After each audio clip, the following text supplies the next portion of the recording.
Hi friends, முட்டி மீன் குழம்பு கூட்டுவோம். வாங்க எப்படி கூட்டலான்னு பார்ப்போம். சரிங்களா?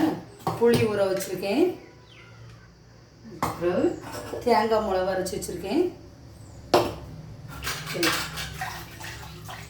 ஃபஸ்ட்டு மாங்காய் போட்டுக்கிடுவோம்.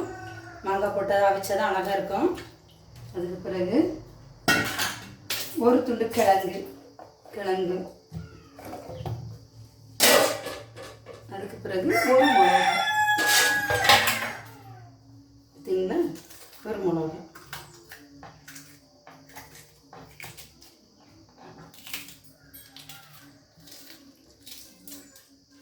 தக்காளி எடுத்து வரேன்.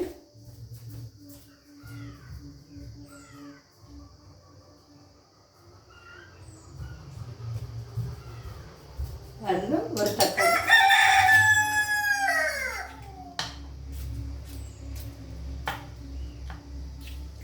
அதுக்கு பிறகு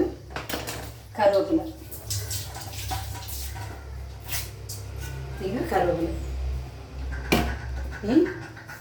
மஞ்சள் தூள் போட்டுக்கலாம். ஒரு ஸ்பூன் மஞ்சள் தூள். அதுக்கு பிறகு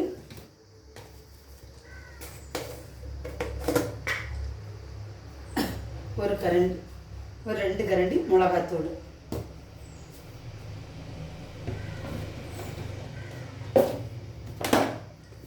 அதுக்கு பிறகு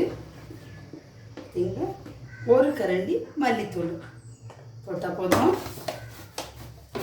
இன்னும் புளி கரைசல், தேங்காய் மிளகா தட்டிக்கிடுவோம். அதுக்கு பிறகு புளி, புளியை குருவை பெனஞ்சி நல்லா பெனையணும். பெனஞ்சி கோரை போட்டு நல்லா அழகாக தான் இருக்கும். பார்த்துருங்க, பெனஞ்சி இது ஊற்றிக்குவோம்.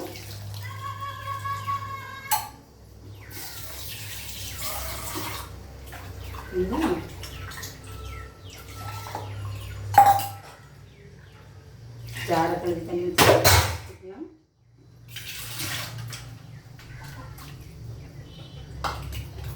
இன்னும் கூட்டிக்குவோம். கொஞ்சம் கல்லுப்பு போட்டுக்கலாம்.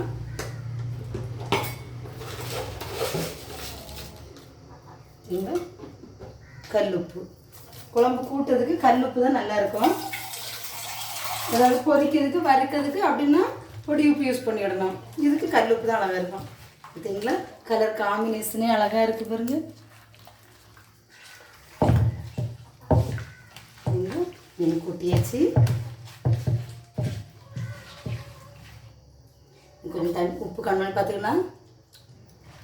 எல்லாம் உப்பு உரைப்பு எல்லாம் கரெக்டாக இருக்குது.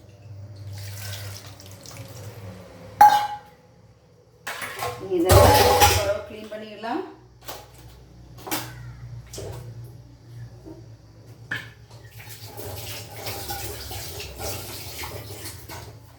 பாய் மக்களே, இங்கே பாருங்கள், குழம்பு கூட்டியாச்சு, ரெடியாகியாச்சு. என்ன இதை அடுப்பில் வச்சு தீ வச்சு அது பாதி வத்தின பிறகு தான் எடுக்கணும். அப்போ தான் சட்டி பொடியை அது அவிஞ்சி வரும்போது இறக்கிடணும். பார்த்துடுங்க, அப்போ தான் குழம்பு நல்லா இருக்கும். நீங்களும் விறகடுப்பில் வச்சு இப்படி காய்ங்க. அர்ஜென்ட்னா கேஸில் வச்சு பண்ணுங்கள். இப்போ கேஸ் ரொம்ப தட்டுப்பாடு. நான் விறகடுப்பில் தான் வைக்க போகிறேன். பாய் மக்களே.